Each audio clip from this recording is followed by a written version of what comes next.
गंजबसौदा में आज का मानव अपने जीवन की यात्रा ही उद्देश्यहीन कर बैठा है।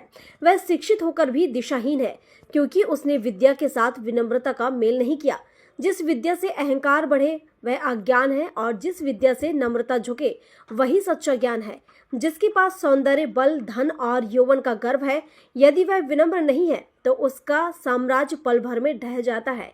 जैसे फल से लदी डाल झुक जाती है, वैसे ही विद्वान को अपनी विद्वता के भार से झुकना चाहिए।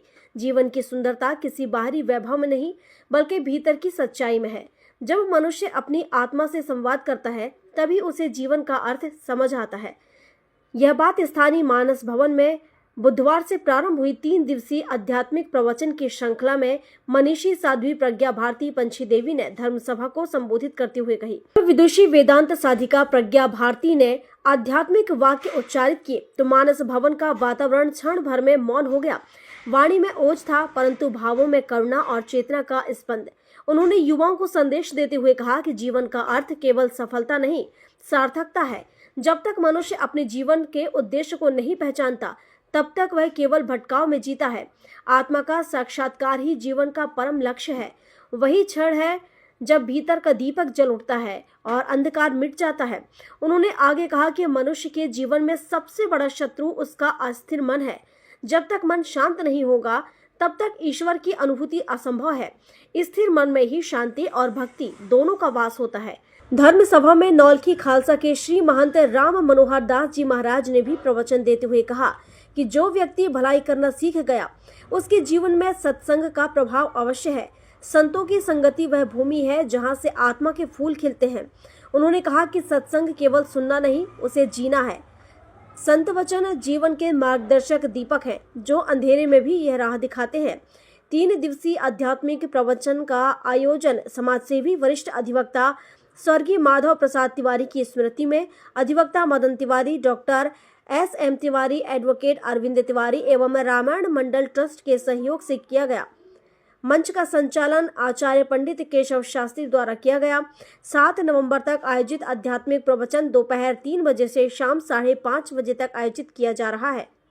विचार नहीं करता। जैसे गोबर के अंदर रहने वाला गुबरीला अपनी गोली को लेकर निरुद्देश्य यात्रा करता है, ऐसे आज का मानव तो है, किंतु बिना सिद्धांत के यात्रा कर रहा है, बिना मान्यताओं के जी रहा है, बिना आदर्शों के यात्रा कर रहा है।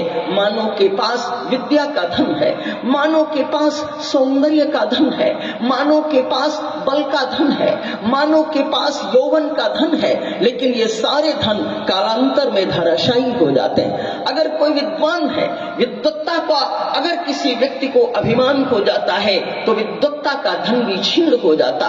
विद्वान जितना विनम्र होता है, उतनी ही उसकी विद्वत्ता की शोभा होती।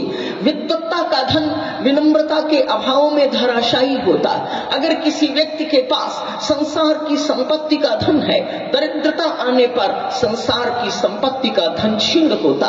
अगर किसी के पास बल का धन है, व्याधि आती है, व्याधि आने पर बल का धन क्षीण हो जाता है। अगर किसी के पास यौवन है, सौंदर्य है, वृद्धावस्था आ जाती है, तो वार्धक्य आने पर यौवन और समाप्त होता है। वार्धक्य आने पर यौवन और सौंदर्य का धन भी धराशायी हो जाता है। सुंदर कीर्ति अर्जित की,